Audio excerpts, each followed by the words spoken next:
Bom dia, boa tarde, boa noite, sejam todas, todos e todos muito bem-vindas, bem-vindos e bem-vindos a mais uma edição da MILPIGED, Movimentação Internacional das Literaturas Negras e Periféricas do Instituto Gatued. Hoje eu tenho a honra de ter aqui o meu orientador. Não é para todo mundo ter orientador assim, né? Pois é, ano passado eu tive a minha orientadora, agora eu tenho meu orientador, depois eu ainda vou trazer a minha outra orientadora para gravar aqui com a gente, Maurício Costa, seja muito bem-vindo.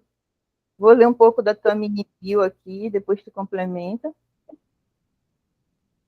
Filho de proletário do bairro do Guamá, tornei-me historiador e antropólogo para entender melhor o mundo em que vivo e contribuir para que a justiça social e a igualdade de direitos prevaleçam. Já estudei movimentos sociais na terra firme, as práticas de frequentadores de festas de aparelhagem em Belém, o mundo de cantores e músicos do rádio no Pará, de meados do século XX, e atualmente investigo manifestações culturais e artísticas negras no Pará nas primeiras 3 décadas do pós-abolição. O título da palestra do Maurício vai ser A Negritude como Contestação Estratégica. Arte, Cultura e Festa no Pós-Abolição no Pará. Maurício, seja muito bem-vindo. Muito obrigada por ter aceitado o nosso convite. É uma honra te ter aqui pela primeira vez no nosso evento. E está contigo. Ok, Leila. Muito obrigado. Um abraço a todos que estão, todos e todas que estão assistindo, né? Esse evento. Bacana conhecer esse evento, não conhecia, né? Já vinha trabalhando com a Leila há algum tempo, mas não conhecia. Fico feliz em conhecer, depois vou poder participar na mediação de uma mesa sobre carimbó também, né? E, bem, a mini biografia é essa, né? Eu só não disse que eu trabalho na UFPA e foi lá que eu conheci a Leila e orientei a dissertação de mestrado dela, né? E depois trabalhei na coorientação do trabalho de doutorado dela, né? 2 trabalhos que têm tudo a ver com isso que eu vou falar aqui, né? A diferença é uma diferença apenas de recorte temporal, né? O trabalho da Lila é sobre manifestações no campo do hip hop no Pará, né? Contemporaneamente. E enquanto que o trabalho que atualmente eu faço está focado no pós-abolição, né? Que é um período assim chave de transformação. Todo período de transformação é um período muito revelador, né? De transformação na sociedade brasileira, que significou um novo arranjo do poder, uma nova ordem hegemônica, né, que se instituiu, agora sem a escravidão, sem a instituição da escravidão, né, mas numa nova ordem que construiu uma nova forma de subalternização da população negra, da população de cor, né, que é a maioria desse país, né, sempre foi, né, e continua a ser. Então, é um trabalho que fala dessas manifestações negras nesse período aí de transformação, que são formas de contestação dessa hegemonia cultural, né? E a questão da negritude como um aspecto, uma ferramenta fundamental de contestação, assim como no trabalho da Leila, né? Estava falando da semelhança, né? Que trata do hip hop, o hip hop como uma manifestação artística, cultural, um modo de ver o mundo, uma posição política que invoca também a negritude como uma arma, como um instrumento, né? Vamos deixar as armas de lado, né, Leila? Como um instrumento, como uma ferramenta de contestação da hegemonia das elites, né, cultural das elites, política das elites, e de afirmação de uma sociedade em que os direitos de cidadania prevaleçam, né? Então, por isso, eu propus esse título, que, aliás, é muito inspirado nas ideias de uma historiadora que eu admiro muito, chamada Marta Abreu, e eu recomendo a leitura. Marta Abreu, ela tem se dedicado nos últimos anos, ela é professora da Universidade Federal Fluminense e muito pesquisadora de manifestações culturais de quilombos do interior do estado do Rio de Janeiro, né? Estuda particularmente o jongo nessas comunidades quilombolas fluminenses, e ela tem uma série de artigos sobre produção musical negra no Rio de Janeiro, basicamente, que é o que ela pesquisa, né, no período do pós-abolição. E ela pensa muito essas manifestações de um ponto de vista da diáspora, quer dizer, de como é que elas se comunicam com outras manifestações musicais negras das Américas, desde o século XIX, e que esse intercâmbio só cresceu depois do fim da escravidão, né? À medida que o mercado musical se estabelece, o mercado de entretenimento se estabelece, e a música negra passa a ser o carro-chefe da comercialização de uma música midiática, né? Então, ela tem vários trabalhos sobre isso. Depois, ela reuniu no livro chamado Do Palco, da Senzala ao Palco, as canções escravas no Brasil e nas Américas, é algo assim, não me lembro exatamente o subtítulo, mas sei que o título é Da Senzala ao Palco.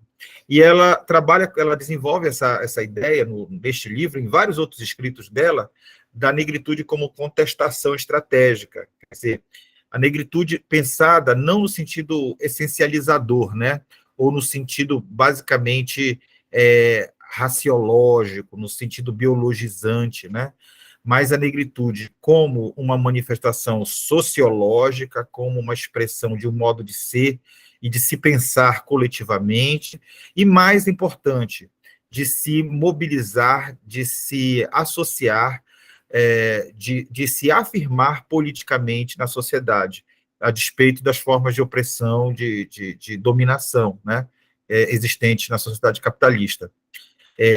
Então, nesse sentido, a negritude é uma forma de contestação mais estratégica, quer dizer, ela não se faz nos campos das instituições centrais do poder, porque ela não tem acesso, né? Mas ela se faz nas margens, ela se faz nas brechas, ela se faz nos interstícios, de modo que ela vai minando, vai sapando, vai atacando as raízes da desigualdade, né? Por meio da contestação feita através do que eu diria, o que eu chamaria de um soft power, né? Que é o poder suave, que é a cultura, por meio da cultura, né? Então, é uma manifestação cultural contra-hegemônica, né? Essas manifestações culturais que reivindicam a negritude, mas que têm, no final das contas, um efeito decisivo nas disputas políticas mais duras, né? Ela acaba legitimando a reivindicação política das pessoas de cor, né? Das pessoas não brancas, no campo mais duro das instituições do Estado, do campo jurídico e assim por diante, do campo propriamente político. Essas coisas estão todas ligadas, é isso que ela nos mostra no trabalho dela. Tá? E isso que eu procurei fazer, tenho procurado fazer na minha pesquisa mais recente, né, que trata dos bumbás, da presença dos grupos de boi-bumbá no Pará, na Amazônia, nas ruas, né, nas praças, nas casas particulares, no período imediatamente posterior à abolição da escravidão. Aliás, eu queria mostrar aqui a capa do livro, pedir um minutinho que eu vou me deslocar aqui para pegar o livro e mostrar a capa. Um minutinho.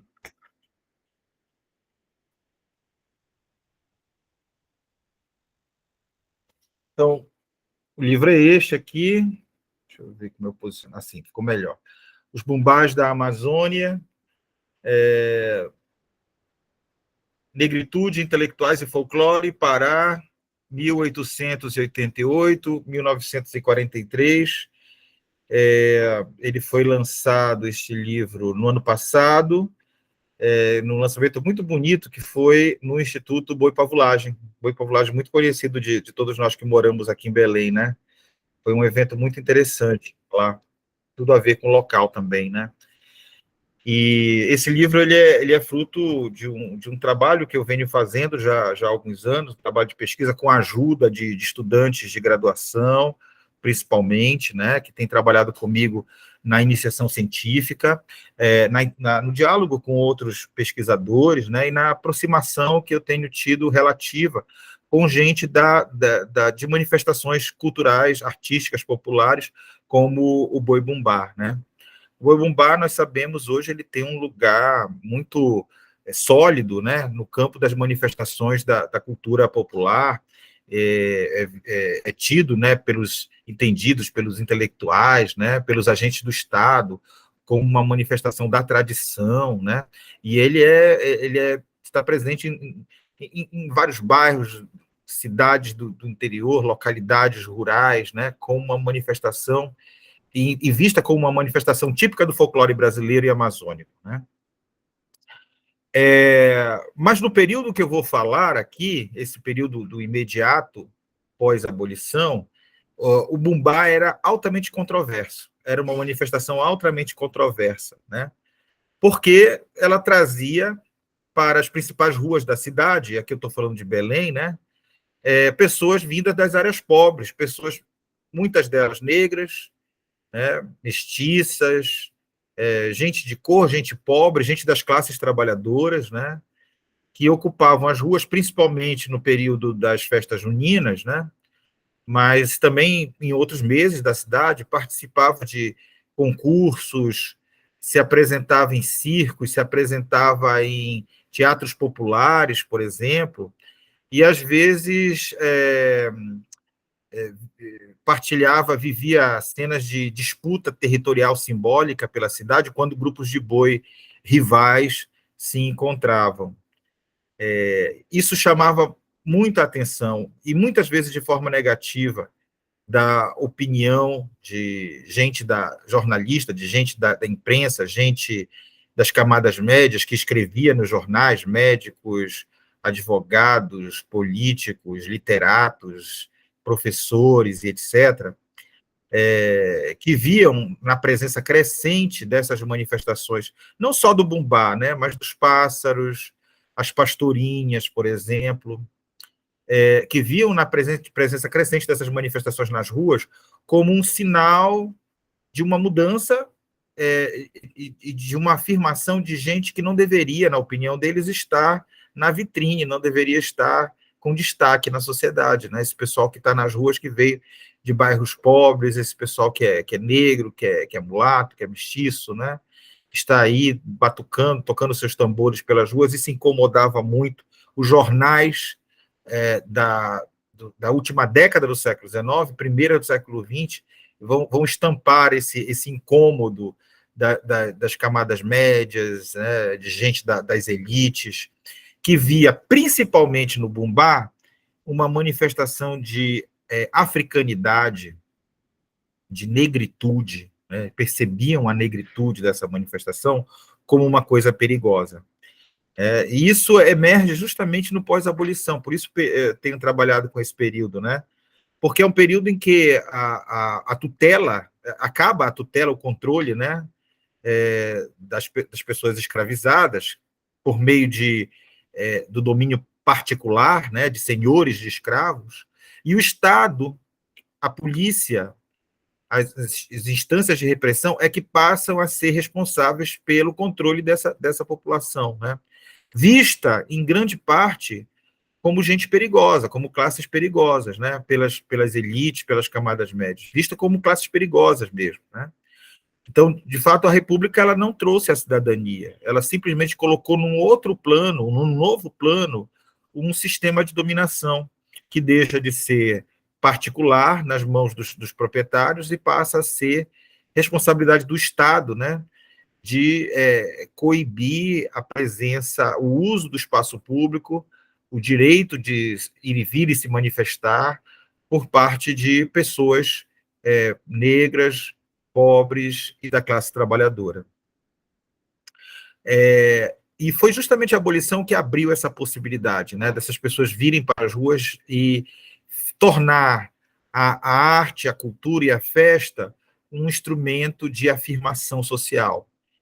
Se a gente pesquisar os jornais dos anos anteriores a 88, né, anteriores a 1888, praticamente não se vai encontrar a presença de coletivos festivos, artísticos, negros nas ruas. Não se encontra.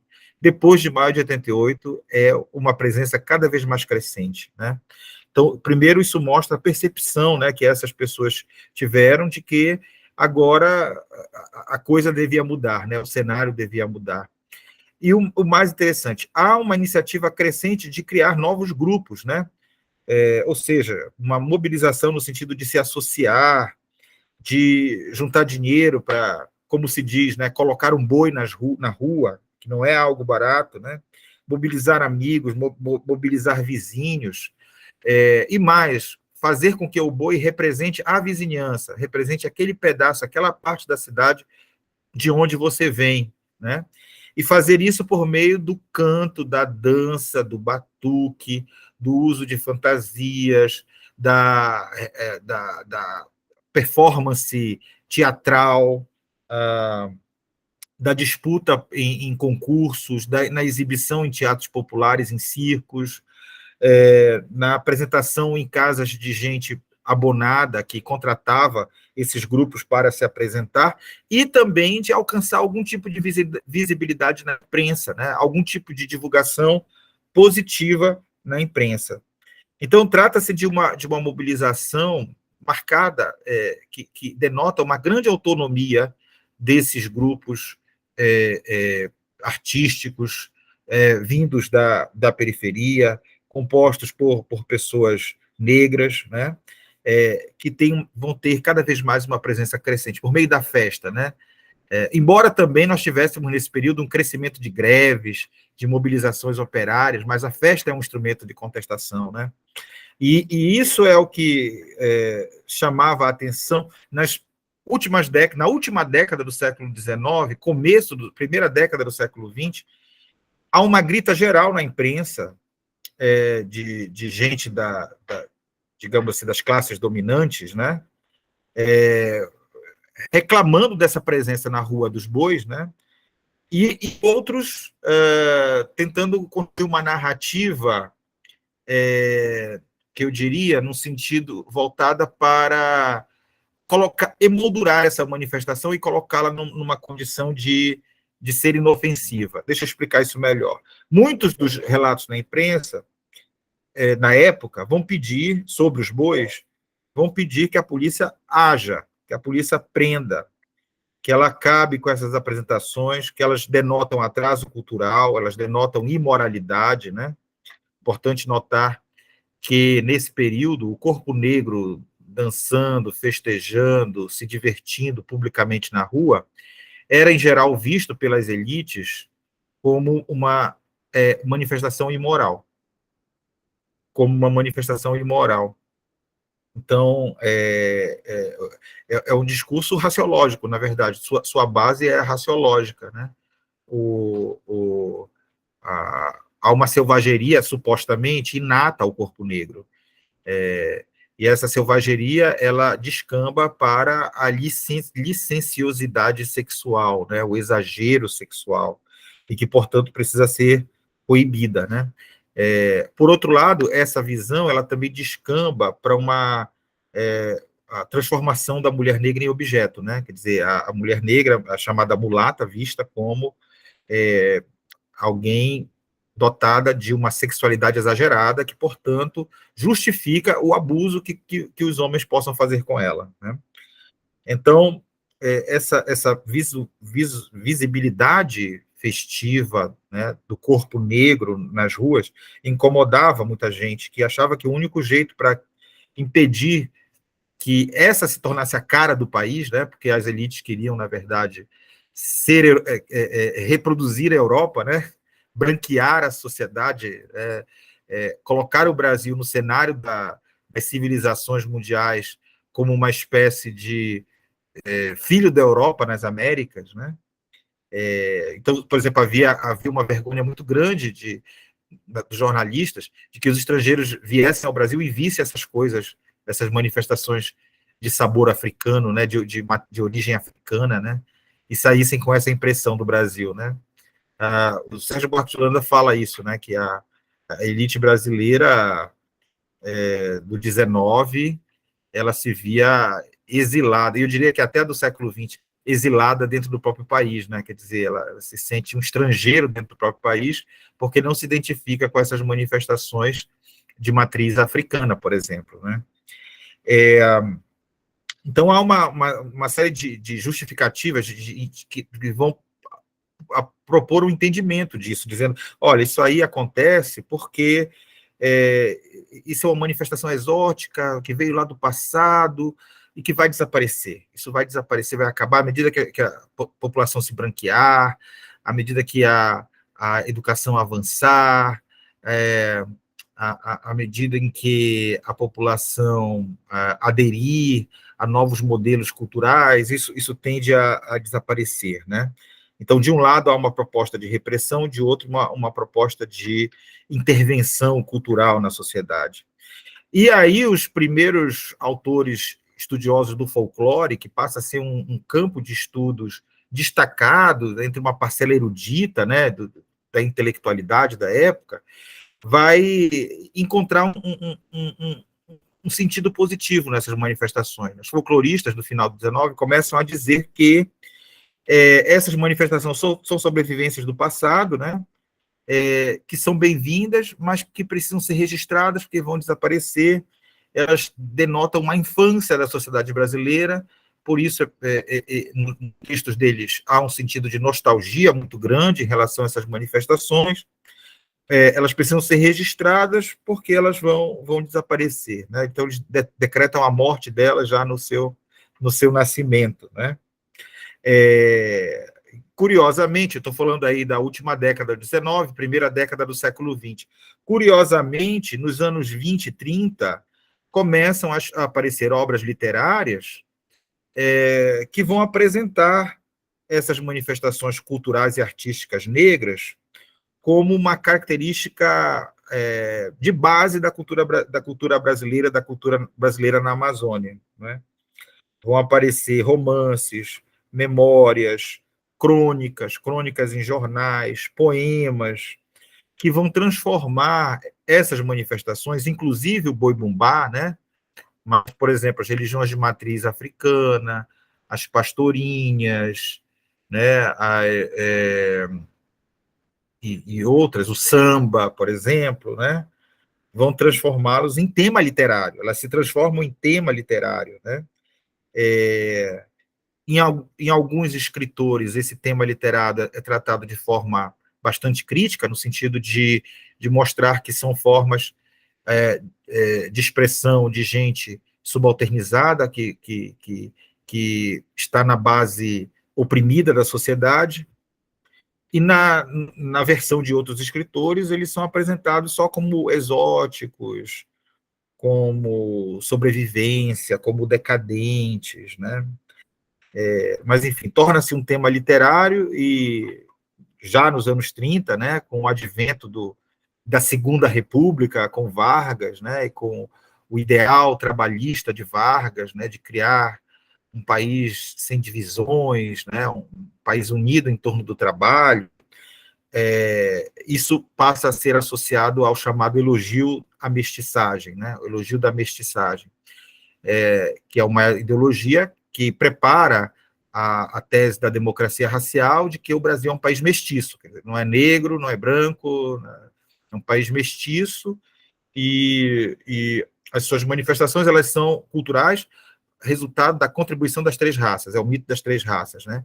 E que essas contribuições convivem harmoniosamente, confraternizam-se harmoniosamente, o que é uma ideologia, né, que esconde o racismo, apaga a força política das manifestações culturais negras, né, no país.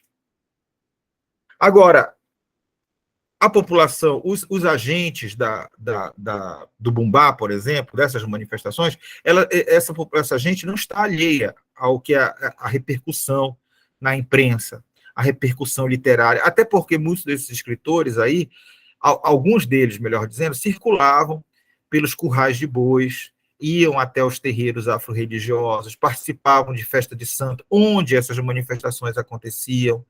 Inclusive, alguns deles de origem suburbana, como, por exemplo, Bruno de Menezes, escreveu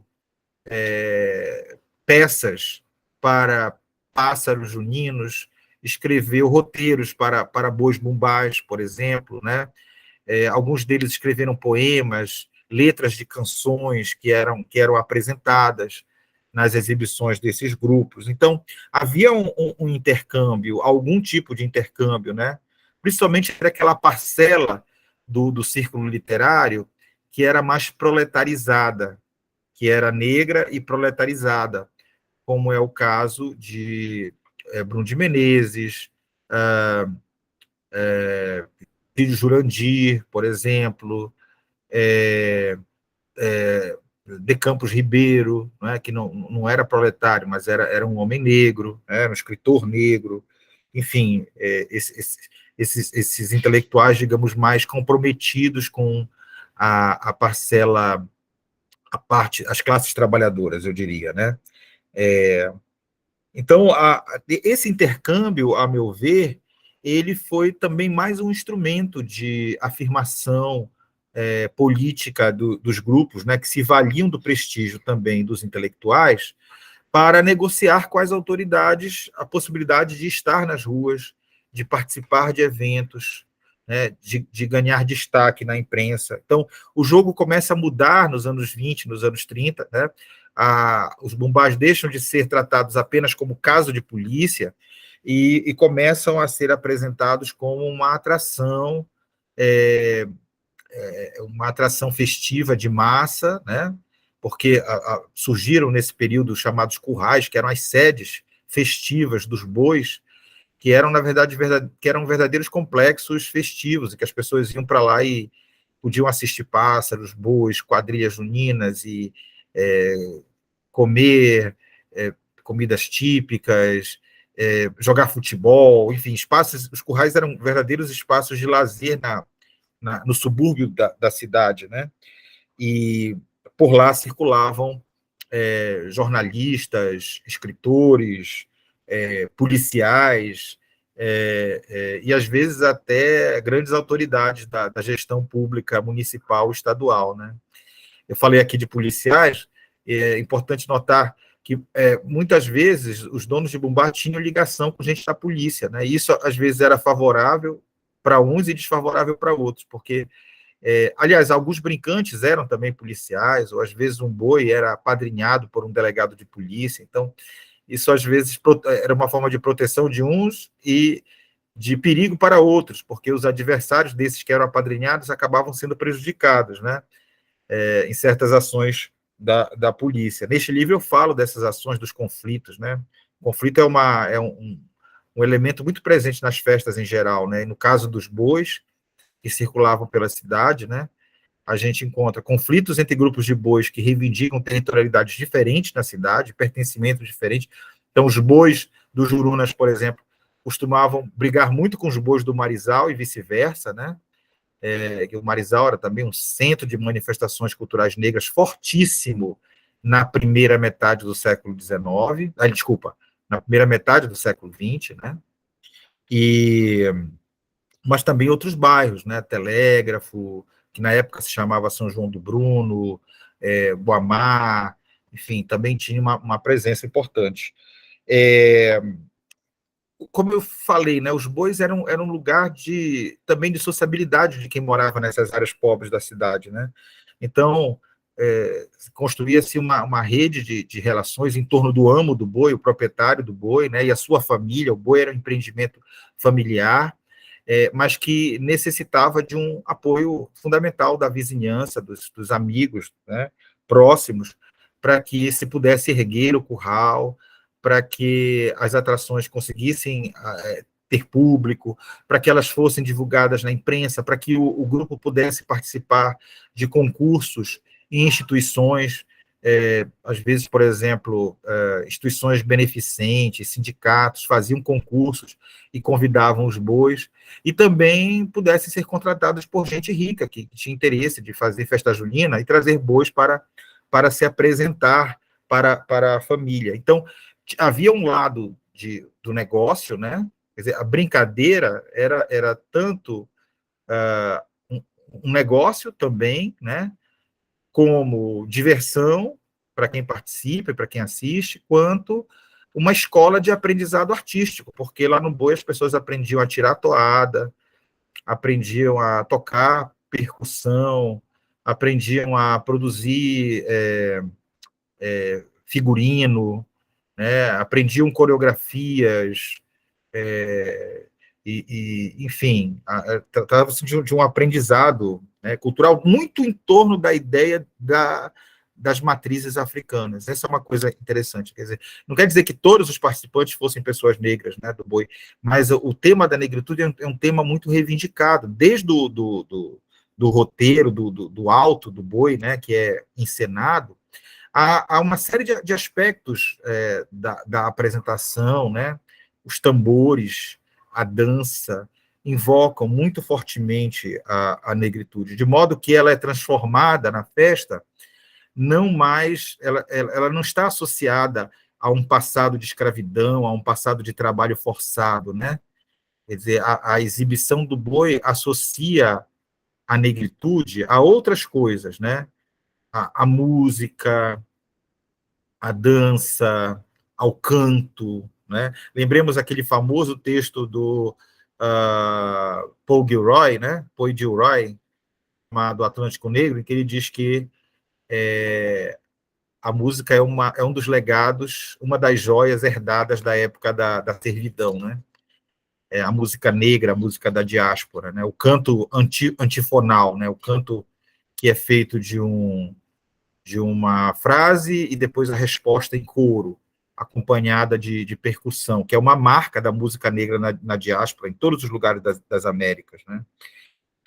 Mas, ao mesmo tempo, é uma manifestação que incorpora referências da sociedade contemporânea. Então, a gente encontra, por exemplo, nas toadas dos bois, principalmente do boi pai do campo, que é um boi que tem mais registros históricos, estão aqui presentes no livro, boi pai do campo dos Jurunas, muitas referências do mundo contemporâneo que se vivia. Então, as toadas, por exemplo, falavam de fatos históricos do Brasil, né, como, por exemplo, o Diretório dos Índios, que foi uma grande transformação na administração da Amazônia, lá no século XVIII, promovida pelo Marquês de Pombal, e que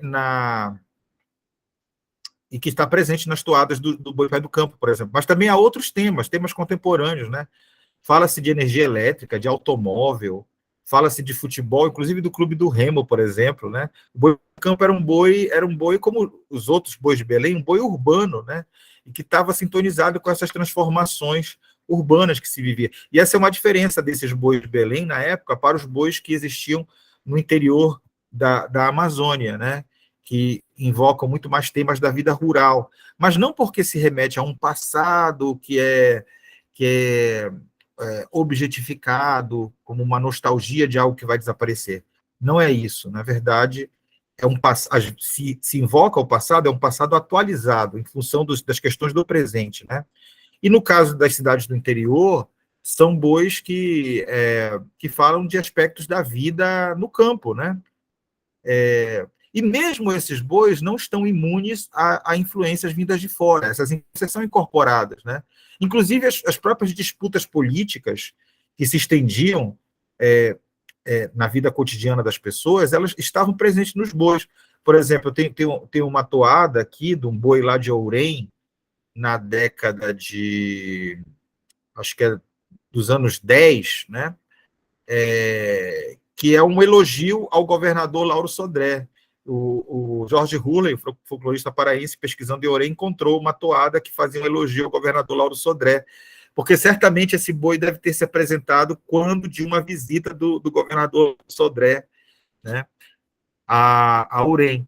Há uma outra toada, por exemplo, que é uma homenagem ao senador Cipriano Santos, né, que é questionada por um jornalista, isso lá no finalzinho do século XIX, em Belém.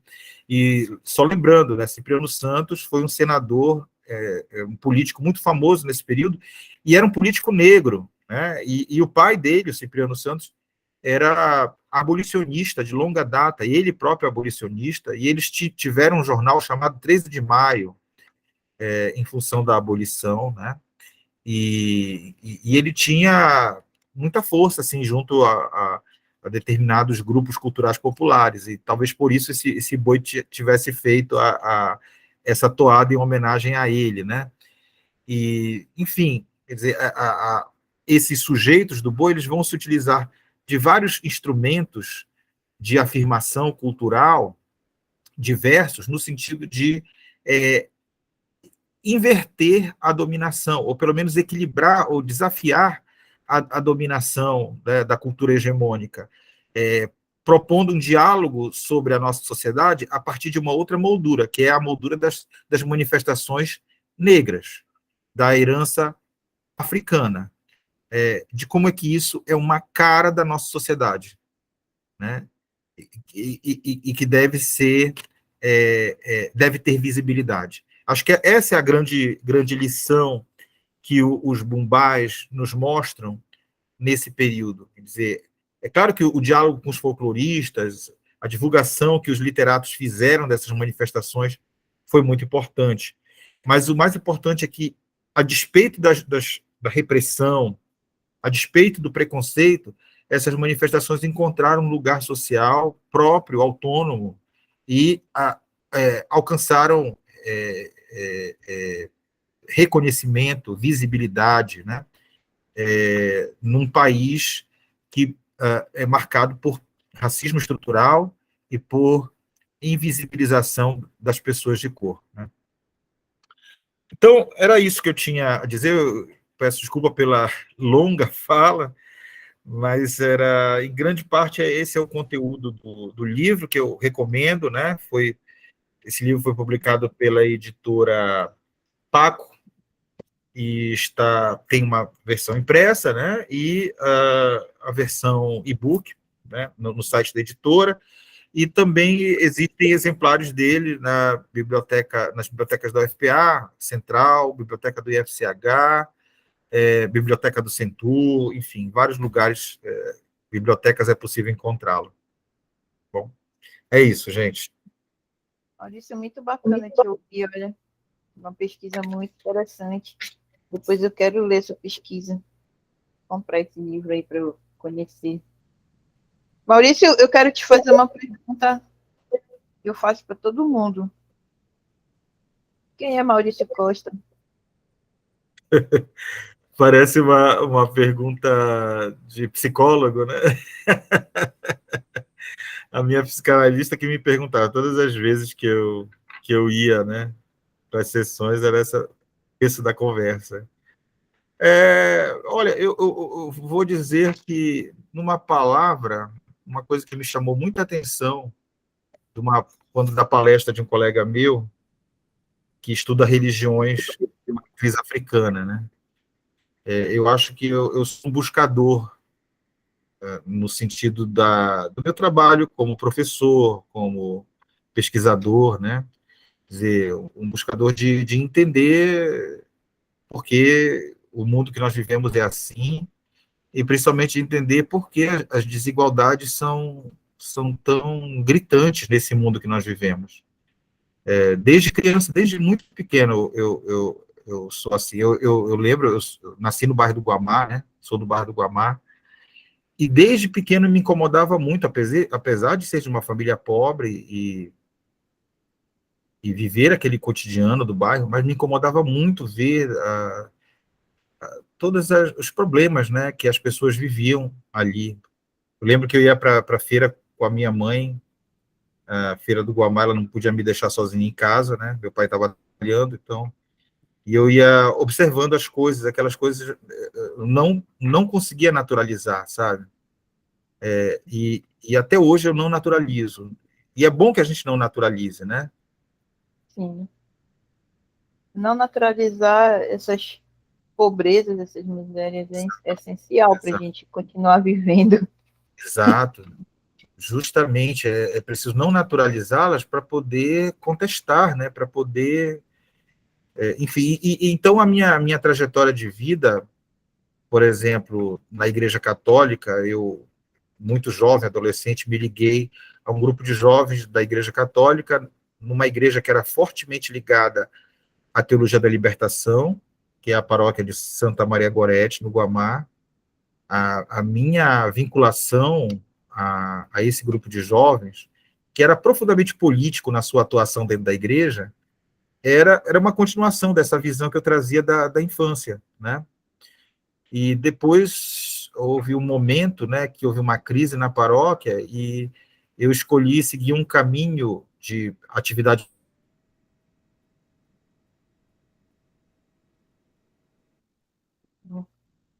mais à esquerda possível, né? Que era, na verdade, fruto da minha indignação, né, em relação às desigualdades, à opressão, à pobreza. E, e me filiei a um partido de esquerda, participei durante boa parte da minha adolescência, até chegar à universidade, né?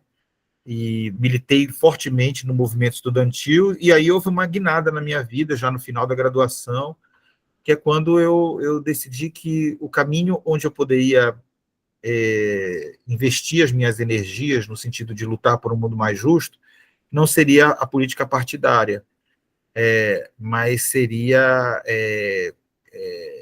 contribuir para um conhecimento crítico dentro do campo acadêmico. Né? E por isso eu estou aqui. Né? Eu venho daí, né? desse investimento no campo acadêmico, desde do final, eu digo final da graduação, porque boa parte da graduação eu acabei me dedicando muito mais ao movimento estudantil. Né? Então é no final que eu mudo, um novo momento de inflexão na minha vida. E que de lá para cá eu tenho tido grande satisfação com os resultados que tenho alcançado, com as pessoas das quais eu tenho me aproximado, do aprendizado que eu tive com essas pessoas, né, e de como é que eu pude, a partir desse aprendizado, devolver coisas. Então, essas pesquisas, esses livros, artigos, eventos, diálogos, debates, projetos, atuações que eu tenho realizado, eu vejo isso como uma devolução do que eu aprendi com as pessoas. Né? Eu falei, por exemplo, da Marta Abreu, né, aqui. Então, eu me aproximei dela, apesar de distantes, ela mora em outro estado, atua em outra universidade, tem outros compromissos, mas eu tenho procurado me aproximar e tenho aprendido muito com ela, com o grupo dela, por exemplo, né? Então, é uma devolução. Então, eu sou fruto disso, essa é a coerência que eu diria que há na minha vida, né? Entre aquele garoto lá que ia com a mãe para a feira do Guamá e se surpreendia, indignava com a situação difícil que muita gente vivia e ainda vive lá, né? É a mesma pessoa que está aqui hoje pesquisando nos jornais, nos documentos oficiais do Estado, lá do pós-abolição, e se indigna da mesma maneira. E por que a arte negra? Porque é aquela, digamos, mais propriamente brasileira, eu diria, né? Mais identificada com boa parte da população do Brasil, e porque ela é profundamente contra-hegemônica, né? Não quer dizer que ela seja de esquerda, não estou partindo da ideia de direita e esquerda, né? Até porque você pode ter gente de grupos culturais de manifestações negras que tem ligação política, simpatia com gente da direita e tal.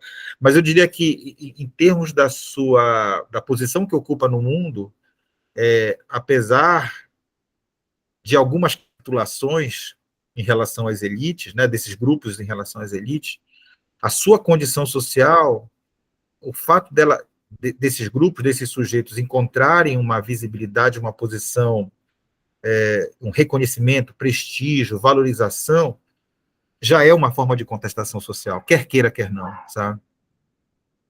Então, eu acho que no Brasil, quem se dedica a estudar as classes trabalhadoras e as formas de luta das classes trabalhadoras contra a dominação capitalista, necessariamente deve pensar a questão da condição negra, da negritude, como um elemento fundamental. É uma característica desse país, né, que cuja sociedade é fruto da diáspora. E é o país que durante ou ignoraram, ou viraram o rosto, né, Elas não querem ver esse país, né? É. Sempre o outro país que é projetado. Estão sempre na luta de tentar enriquecer, né? De eliminar, apagar o que a luta do povo negro constrói, né? E aí, te escutando assim, eu estava pensando que o contexto muda a data, mas não muda a luta, né? A luta da cultura negra continua a mesma, os bois continuam sendo rejeitados, o carnaval continua sendo rejeitado. Agora a gente tem o hip hop também para ser rejeitado, né? E outras manifestações, o funk, muita coisa aí para ser negada, para ser rejeitada. E aí eu estava pensando naquela lei da vadiagem, né? Que existia no século XIX, que levou muita gente, muito artista para a cadeia, né? Ser preso como vadio, como era que essa lei agia em cima das pessoas naquele período, dos artistas, principalmente. Então, a acusação de moralidade era o carro-chefe, né, para justificar a prisão, né, de pessoas que estavam nessas manifestações, né? E associar, por exemplo, o uso de instrumentos musicais como tambor, como violão, essa é uma coisa também que me interessa muito atualmente, né? A presença de músicos negros nas ruas, trabalhando, se divertindo, ou tocando em rodas boêmias com gente com intelectuais, com escritores, etc. Então, portar instrumentos, beber cachaça, né? Fala-se muito, associava muito a cachaça aos,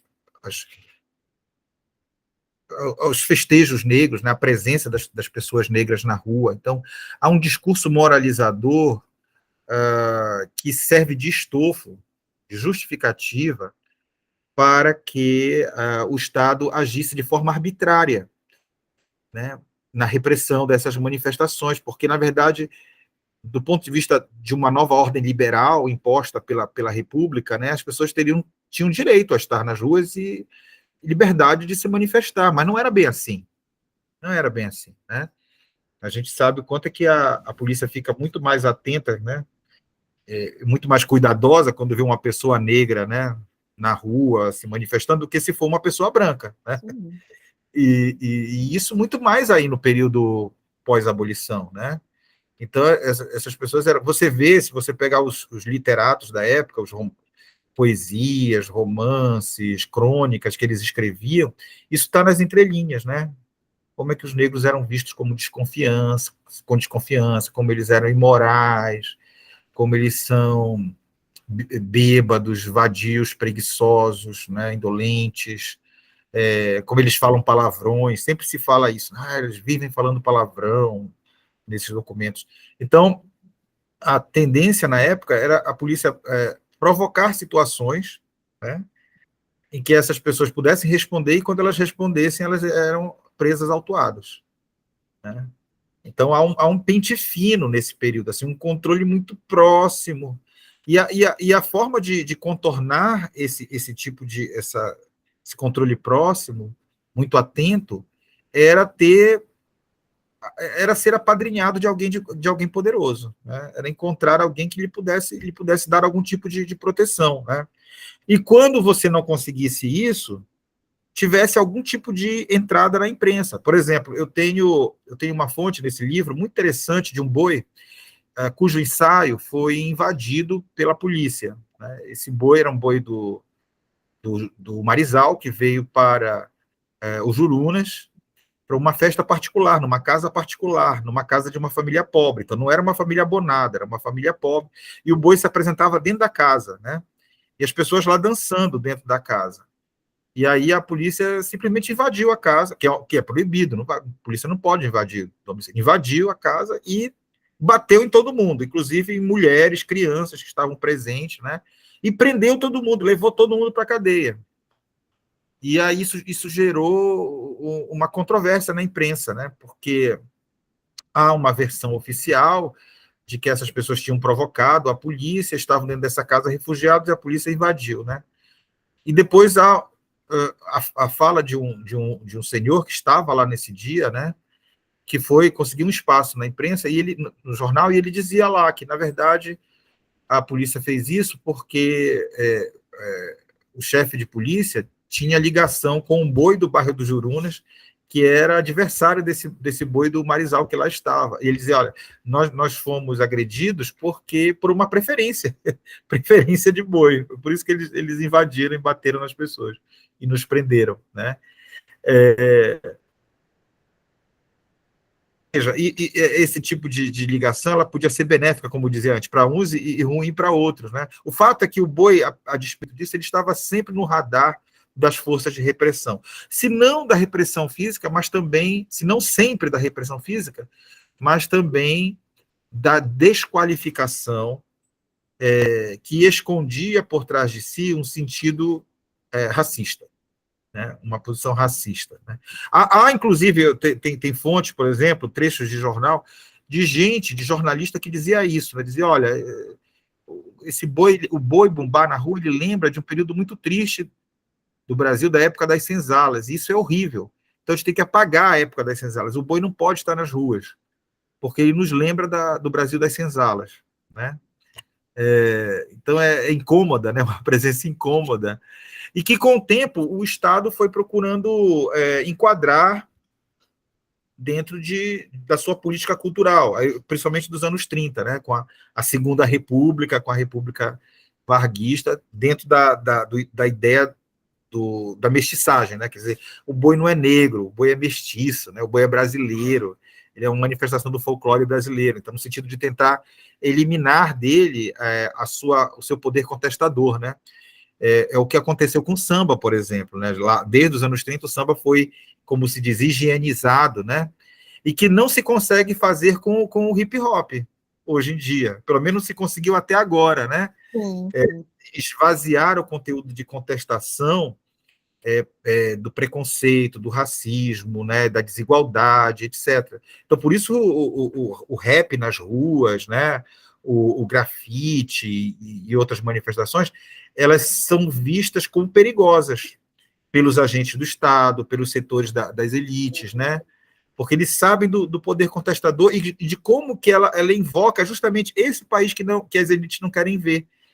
O país negro, periférico, o país das classes trabalhadoras, o país das desigualdades, né? E os rappers colocam isso muito claramente, de uma forma assim nítida nas suas letras, né? Assim, não deixam dúvidas, não deixam Sem camuflagem nenhuma. Mas eles estão constantemente tentando mudar isso, né? A Globo está o tempo todo tentando comprar, Exato. pagar. Exato. A mídia está aí. Só que aí, na contramão da grande mídia, agora as manifestações culturais negras têm uso da internet, pelo menos, né? Que pode registrar, que pode espalhar a cultura, e eles estão conseguindo fazer isso bastante. Né? Utilizar um novo meio, um novo recurso. Exato. No caso dos bumbás, a folclorização, esse enquadramento que os intelectuais fizeram da manifestação como representante da cultura brasileira, né? Ela foi uma forma de domesticação, né? Uma maneira de domar esse poder contestador dos bumbás, né? E de cooptar também, de cooptar as lideranças, né? Para andarem junto com os interesses do Estado, né? Existe um trabalho muito interessante de um antropólogo paraense dos anos 70, chamado Sidney Pignon, que ele fez, foi orientado pela professora Anaísa Vergolino, né? Que ele mostra como é que o concurso oficial das festas juninas, na década de 70, na época da ditadura militar aqui no Pará, era uma forma de cooptação de gente que organizava, que fazia os bois, né? Que direcionava toda a energia dos bois para a conquista do prêmio do concurso, né? Desviando do sentido mais político que a coisa pudesse ter, né? O trabalho se chama A Farsa do Prêmio. Inclusive, ele foi publicado pela Academia Paraense de Letras no começo da década de 80. E foi um TCC, veja só, né? Foi um TCC, A Farsa do Prêmio. Mas é um outro período esse aí, né? Que a folclorização ela era praticada por instituições reconhecidas pelo Estado, como, por exemplo, o Conselho Estadual de Cultura, né? Teve muita força nesse período, né? Como um instrumento ideológico do Estado, eu diria, né? Existe até um trabalho de um historiador, que é professor da Escola de Aplicação da UFPA, professor Cleudir Conceição, que ele fala que o Conselho foi responsável pela festa, o sesquicentenário da República, da Independência, sesquicentenário da Independência. E ele mostra, né, todo o esforço dos intelectuais de celebrar a independência do Brasil do ponto de vista do poder hegemônico dos militares na ditadura, como uma força de um suporte ideológico para o poder dos militares naquele contexto, né? Então, acaba que essas manifestações elas foram houve várias tentativas no século XX de domesticá-las, de controlá-las, né? Mas elas sempre escapam, alguma ponta escapa, né? E essas pontas é que são interessantes da gente conhecer, né? E divulgar. É quando eles se perdem, né? Quando eles se perdem, que eles não sabem mais o que fazer, porque como assim que ainda tem alguém que tá contestando, né? Depois de tudo que a gente já fez, o que mais a gente pode fazer? E aí eles partem para a violência, né? Exato. Partem para a violência. Aí chega matando a juventude. A juventude negra, principalmente, né? Morre. O pessoal do hip hop vai morrer. Aí o que você faz? Você denuncia, você diz que está envolvido com criminalidade, né? Com tráfico de drogas, com não sei o quê. E aí essas pessoas vão sendo eliminadas, né? Ou presas, ou a reputação delas vai sendo destruída, né? Ou mesmo fisicamente eliminadas. Né? E eu lembro do período da Batalha de São Brás, quando a batalha estava com tudo, né? Que enchia ali a praça em São Brás, e quando dava assim umas 9 horas, 9h30, eles apagavam as luzes e os carros da polícia chegavam cercando a praça. Aí a polícia começava a invadir, né? Vinha cercando, invadindo e fechando o pessoal no meio para conseguir pegar mesmo o máximo possível. E eles levavam preso justificativo. Uhum. E o grande argumento é a droga. Tá? Porque tu estava fumando, tu estava com maconha no bolso. Essa falta de argumento de tentar eliminar. Eu lembro da cachaça. Lá no final do 19, começo do 20, né? A desculpa era a cachaça. Agora é a maconha. É a maconha. A grande vilã, a maconha. E a cachaça também, não deixa de ser, né? Sim. Né? Maurício, muito bom te ouvir. Olha, essa tua palestra é a base de todo esse evento. Poxa, que bacana. Muito para ela acontecer. Que bacana. Né? Olha, parabéns pela iniciativa, viu? A Gato Ed, Instituto Gato Ed, pela iniciativa.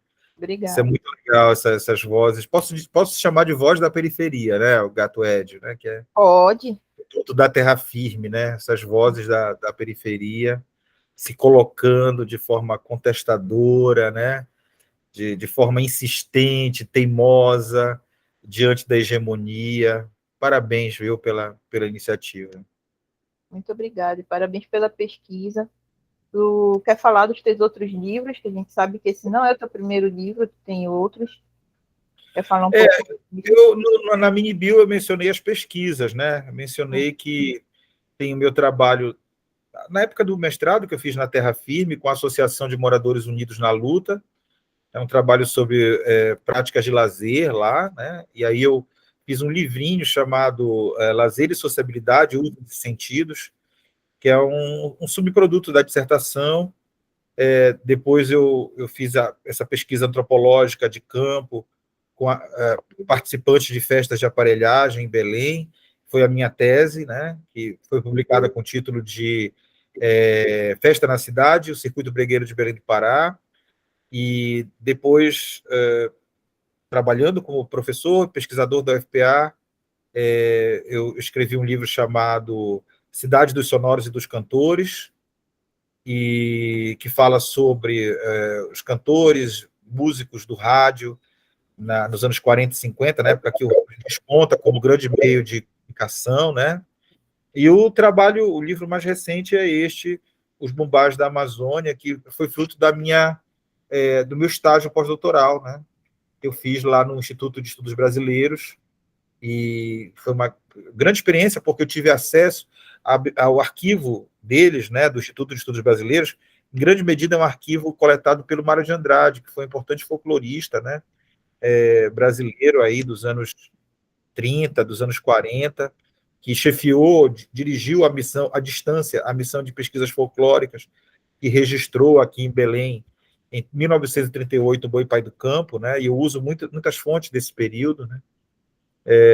Esse é o trabalho, e o trabalho mais recente, que agora esse dos Bumbás já terminou, eu estou fazendo um estudo sobre os músicos negros que tocavam nas ruas, que circulavam pelos bares, pelos teatros populares, pelas festas de santo, festas do subúrbio de Belém, no pós-abolição, e a relação deles com intelectuais modernistas, isso desde a abolição até a década de 1920. E estou agora seguindo as pegadas desses músicos negros, tidos muitas vezes como vadios, justamente porque andavam com violão, portando violão. Violão é um instrumento perigoso. É. Obrigada, Maurício. Muito, muito obrigada mesmo. Muito importante esse debate. Espero que a gente consiga fazer mais palestras. Quem sabe uma ao vivo, né? A gente consiga um espaço para fazer uma ao vivo e gravar outras. Obrigada. Galera, Valeu. Quem assistiu até aqui, compartilhem, comentem, se inscrevam no nosso canal. Compartilhem conhecimento de qualidade. Muito obrigada. E é isso. Valeu, Maurício. Valeu. Até mais, Leila. Até mais. Tchau.